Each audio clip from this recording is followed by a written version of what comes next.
Esse belo título de um documentário inédito que você vai conhecer nesta edição do Start é a nossa fonte de inspiração para o programa de hoje, que reúne histórias fascinantes de pessoas que, movidas por esse amor, fizeram e ainda fazem tudo pelo cinema. Carlos, você tá diferente, cara. Começamos com o mestre dos mestres. Atrasamos um pouco, né? O lançamento de dois filmes inéditos do maior documentarista brasileiro e um dos maiores do mundo, Eduardo Coutinho, criados para acompanhar a edição em DVD do clássico Cabra Marcado para Morrer, é o nosso farol. E você também, Coutinho. Ele ilumina a trajetória de um cineasta que uniu cinema e afeto ao fazer de sua filmografia a imagem de uma escuta humana, simples e íntegra. Você tá uma garota. Tô nada. Tá assim. Vamos entrando? Vamos. Quanto tempo você mora aqui? Juntos, Cabra Marcado para Morrer, Sobreviventes de Galileia Você e Bia. e a família de Elizabeth Teixeira compõem um trio que conversa entre si e com o tempo. Porque eu não tô mais viajando para Mossoró. Em 1964, Coutinho começa a filmar a história de João Pedro Teixeira, líder da Liga Camponesa de Sapé, na Paraíba, assassinado por ordem dos latifundiários. Pedro Teixeira, fundador e líder da Liga Camponesa de Sapé, tinha sido assassinado. No filme, a viúva de João Pedro, Elizabeth Teixeira, interpreta sua própria história e a de sua família. As filmagens foram interrompidas assim que estourou o golpe e retomadas em 81, quando Coutinho reencontra Elizabeth, que, escondida e longe dos filhos, protegia sua identidade da perseguição dos militares. E só nas horas vagas em que ele... Nesse filme, entra em cena pela primeira vez o entrevistador Eduardo Coutinho, reconhecido hoje como um dos maiores entrevistadores de todo o cinema documental. Logo na estreia, em 84, Cabra Marcado para Morrer entra para a história do cinema brasileiro. O crítico Elias Heredo escreve: é um filme cujas consequências no cinema sinto-me incapaz de prever. Será que era a estradinha do meu tempo ou não? Em 2013, Coutinho refaz o caminho percorrido há tantos anos e nos dá um nó ao mostrar, ao mesmo tempo, o passado e o futuro, nos depoimentos dos filhos. Eu às vezes nem deixo não deixo meu cabelo crescer para ficar curto, para ficar parecido. Isso aqui foi quando eu fui prefeito. Na memória dos mais velhos. Você podia ter feito o Tim Maia que ninguém ia dizer nada. E no mais emocionante de todos os reencontros, a conversa entre ele e Elizabeth. Olha que fotografia linda, Elizabeth, que a gente achou depois, há uns 2 anos. O fotógrafo da equipe tirou, a fotografia é muito boa, mas ela está ótima. Olha como é na moça. Cineasta, que faleceu em fevereiro desse ano, deixa nosso coração apertado na última cena de Sobreviventes de Galileia. Sua voz inconfundível irrompe do silêncio de uma câmera que se afasta e não mostra mais a sua imagem. Tchau! Este ano fica pronto, hein? Deus quiser. Se estiver vivo, Deus quiser. eu e você. Todos nós vivos. 2 meses após a sua morte, o cinema ainda está de luto, mas celebra suas realizações e seu legado. O festival de documentários mais importante do país, o É Tudo Verdade, homenageia o diretor que esteve presente em todos os anos do evento. Em sua 19ª edição, o festival também é fruto da persistência de seu criador, Amir Labaki, um jornalista cinéfilo que faz tudo por amor ao cinema. Quando a gente para pensar na história do cinema brasileiro, o documentarista é o Coutinho. Essa figura se tornou uma figura pública. Essa arte, que é a arte do documentário, se tornou um pouco mais conhecida. O Coutinho tinha razão quando falava, não... essa coisa de bom, isso é tudo uma coisa de margem, a gente não tem importância nenhuma, tudo é muito pequeno. Claro que ele tinha razão, o documentário, historicamente, sempre teve na margem, na borda do cinema, do mercado de cinema. Agora, uma coisa é o que você representa mercadologicamente, outra coisa é o que você representa como arte, como forma de expressão, né? É um processo simultâneo, quer dizer, o reconhecimento do Coutinho chegar ao grau em que chegou, e o É Tudo Verdade, como um festival de documentários, crescer, e o documentário, o festival ficar tão grande, ganhar a importância que felizmente ganhou, o documentário brasileiro crescer tanto, quando a gente para pensar, um terço dos filmes brasileiros que estão chegando às telas de cinema, anualmente, nos últimos 5 anos, são documentários. Isso é muito diferente do que quando a gente começou.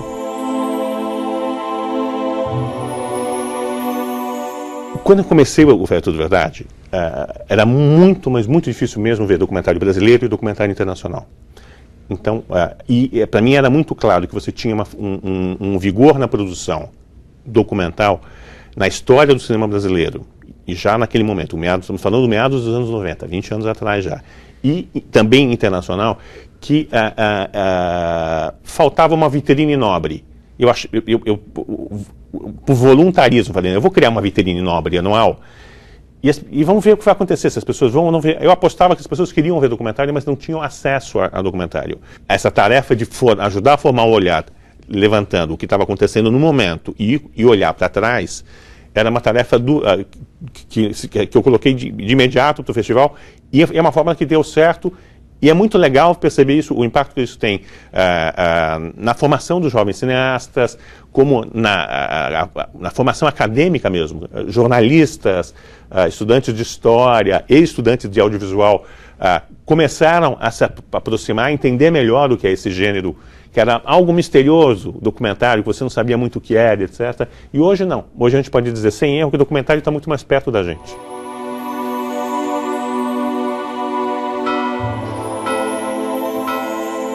Como eu gosto desse cheiro, rapaz. Que cheiro? Cheiro de cinema. Esse breve e delicioso diálogo entre Grande Otelo e Anquito, no filme Pé na Tábua, de 1957, diz muito sobre os apaixonados por cinema. A cena é usada em um documentário inédito sobre um homem que, nas palavras do cineasta Eduardo Coutinho, faz parte da mitologia do cinema brasileiro. Cosme Alves Neto, o amazonense que veio para o Rio estudar filosofia e comunicação social, mas fez dos filmes a história da sua vida. Sabia muito bem qual era o cheiro do cinema. O que teria acontecido com aqueles filmes que eu via quando era garoto e que eu gostava tanto? Foi daí que me apareceu a primeira preocupação do que mais tarde viria a ser uma obsessão, que é a conservação dos filmes antigos. Sabia preservar e dar vida aos filmes feitos em película, que pertencem ao acervo de uma das mais importantes cinematecas do país. Um acervo que ele mesmo ajudou a formar. Entre 1965 e 1988, enquanto esteve à frente da Cinemateca do MAN, no Rio, Cosme trabalhou como curador, programador, incentivador, amigo e guardião do cinema. A matéria do meu trabalho é a memória. Se trata do resgate da memória cinematográfica. Não apenas dos filmes, mas pelo menos o resgate da memória do que esses filmes podem ter significado na nossa cinematografia, especificamente brasileira. Mais de 7 mil sócios. A Liga tinha sido registrada em cartório. Devemos ao Cosme a possibilidade de assistir hoje ao clássico de Eduardo Coutinho, Cabra Marcado para Morrer, que ficou anos escondido na Cinemateca durante a ditadura militar, com outro nome. Em 75, eu fui a Labocine, que era líder, para pegar o negativo. E eu levei isso para guardar na Cinemateca. Que, por sua vez, estava guardando um monte de coisas sendo proibidas. E eu sugeri que, algum dia, em 65, alguém pode bater aqui e querer procurar o Potequinho, sei lá o quê, e vamos então botar outro nome. O nome real não vamos botar. Aí me veio na cabeça falar Rosa do Campo, que eu achei que aí esse ninguém vai achar que tem coisa subversiva. Tudo por amor ao cinema é o título mais que perfeito para homenagear a grandeza de um trabalho feito nos bastidores dos bastidores do cinema. Dirigido pelo também amazonense Aurélio Miquiles, o filme brinca com a utilização de cenas de ficção para falar da realidade. Ele é um dos destaques do festival É Tudo Verdade deste ano. É também uma oportunidade de matar a saudade de um doce marxista cristão que ganhou charutos de Fidel Castro e morreu no mesmo dia, mês e ano que Gene Kelly, o protagonista de seu filme favorito, Cantando na Chuva.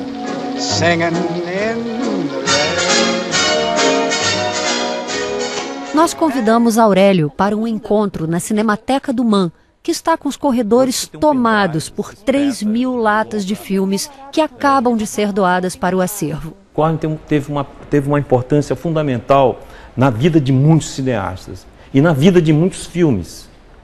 E ainda bem na dinâmica da maneira como as pessoas podiam assistir filmes. Por exemplo, o movimento cineclubista, o curta-metragista, festivais, cinema de arte, por exemplo, tem o mais famoso, que chama a Geração Paissandu, por causa do Cine Paissandu. É uma parceria do Cosme, aqui da Cinemateca, com Fabiano Canosa, que criaram, dinamizaram o Cine Paissandu, e ali formou uma geração. Ali foi apresentado o filme do Godard, filmes que não tinham espaço num circuito mais ortodoxo da exibidora. Antes da gente começar a gravar essa entrevista, o Aurélio me contou uma história que eu achei super engraçada e que tem a ver com o fato de nós estarmos aqui em meio a tantas latas de filmes, né? O Aurélio me contou que estava aqui com o Cosme quando... Continua a história, por favor. Um dia, ele estava conversando comigo, ele saiu, atendeu um telefone, ficou meio uma cara assustado e saiu nas carreiras. Eu fui atrás dele, porque eu não sabia o que tinha acontecido, achei que tinha sido alguma coisa, o carro foi roubado, uma coisa assim. E ele, quando eu vi, ele entrou no Fusca, eu entrei também no Fusca, tinha um Fusca velhinho e tal, e saí, ele foi dirigindo, foi parar na Avenida Brasil, e quando eu vi o Cosme saiu, parou lá no lugar, e tinha umas latas, assim, do lado do lixão, e ele pegou essas latas, foi colocando, e eu peguei, ajudei a colocar as latas, e depois ele me contou que tinha recebido um telefonema, alguém dizendo que tinha passado pela Avenida Brasil e tinha visto umas latas de filme sendo colocadas ao lado de um lixão. E o Cosme, então, ele foi lá buscar essas latas.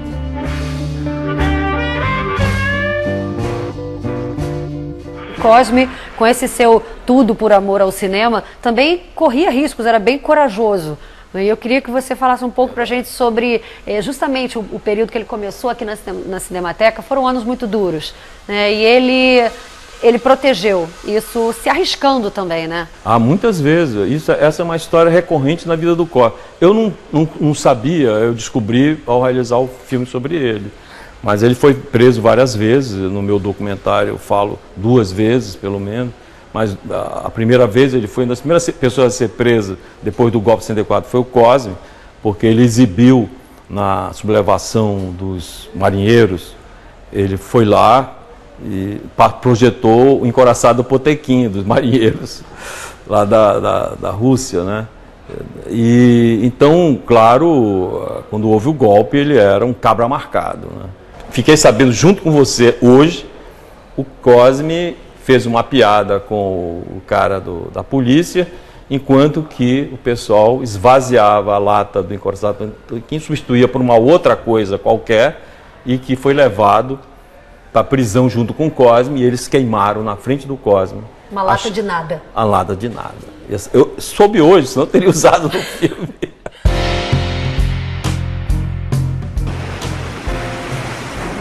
Saímos da Cinemateca do MAN rumo à Paraíba.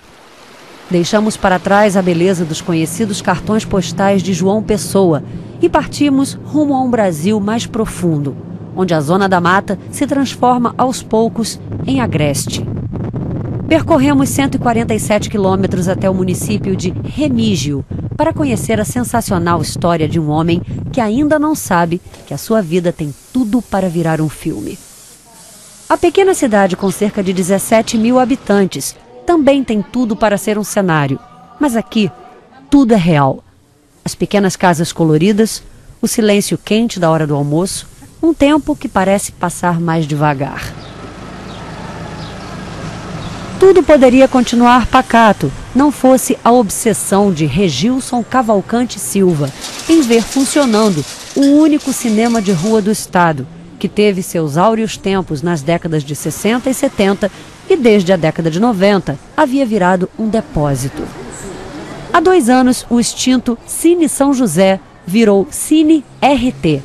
R de Regilson, T de Tamires, fiel companheira na vida e na empreitada. A dupla multifuncional cuida de tudo, da pipoca à bilheteria. Regilson tocou a obra da reforma sozinho. E o mais incrível, também sozinho, reformou o antigo projetor de 35mm, no qual roda os filmes feitos em película. A leitura ótica, a laser, né? Quando eu colhi esse projetor, essa lanterna aqui era preparada com eletrodos de carvão. Associar a história de Regilson ao clássico Cinema Paradiso, de Giuseppe Tornatore, é inevitável. Ele é um misto dos 2 protagonistas que levaram milhares de pessoas às lágrimas no mundo inteiro ao mostrar a paixão pelo cinema em 1990. Se prende fuoco la pellicola, a come sei piccolo tu, fai una vampata sola, vum! E diventa un pezzo di carbone. Recentemente, em Cine Hollywood, do cearense Alder Gomes, também assistimos à determinação de Francis Glideson, que mesmo endividado, mantém sua sala de pé. Aguenta aí, negado, eu tô ajeitando, que é igual correndo de bicicleta, é só encaixar na catraca. Ah, bom. A bilheteria fraca não paga a soma dos gastos com a sala e os altos valores cobrados pelas distribuidoras. A entrada inteira custa R$ 8,00. O filme de maior sucesso até hoje, o brasileiro Gonzaga, de pai para filho, levou à sala cerca de 350 pagantes. Para fechar as contas, Regilson, que não completou o ensino primário, tira do bolso todo mês um dinheiro que ganha suado como mecânico de motos.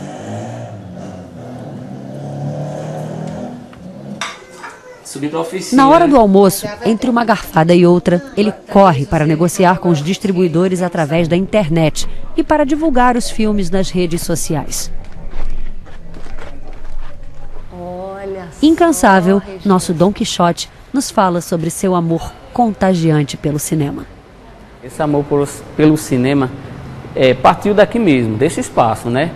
Quando antigamente, aqui era o antigo Cine São José, eu fui um frequentador, vinha assistir as matinês, na época eram os Trapalhões, eu achava muito bacana, muita gente, muita criança na época, e quando eu entrava, eu escutava aquele barulhinho do projetor, olhava de onde estava vindo aquela imagem, eu ficava espantado, posso me dizer assim, espantado, que eu nunca tinha visto aquilo na minha vida. Quando criança, eu já era um pouco até medonho, inteligente. Peguei uma caixinha de sapato, peguei uma lente, uma lâmpada, aí pegava os pedaços de película e projetava. Pegava as fraldas dos meus irmãos, eu tinha meu irmão criança ainda, pegava as fraldas, pregava na parede e projetava as imagens na parede lá, convidava os meus amigos, vizinhos, e ele achava bem interessante aquilo. Na época, a gente, tudo criança, não tinha condição, alguns... Eu mesmo, eu fui um catador de reciclado, de lata, de essas coisas recicláveis. Com isso eu vendia para comprar o ingresso para vir ao cinema. Como é que você manteve dentro de você, vivo, um espaço como esse aqui, que na verdade marcou toda a sua memória afetiva, sua memória emocional, né? É bacana que, olha... O que fez assim ainda continuar vivo dentro de mim assim, essa paixão por cinema, a questão da projeção, foi que continuou na sala de projeção o antigo projetor.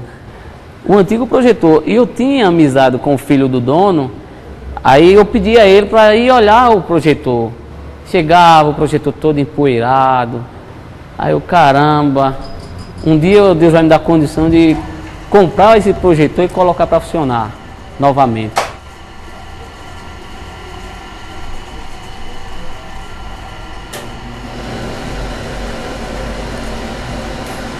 Regilson me falou, fiz sozinho no braço, tinha de tudo aqui, né? Tava uma bagunça completa. E você me conta como é que você fez isso aqui? Bem, é um processo, né? Na raça, né? Na raça, naquele...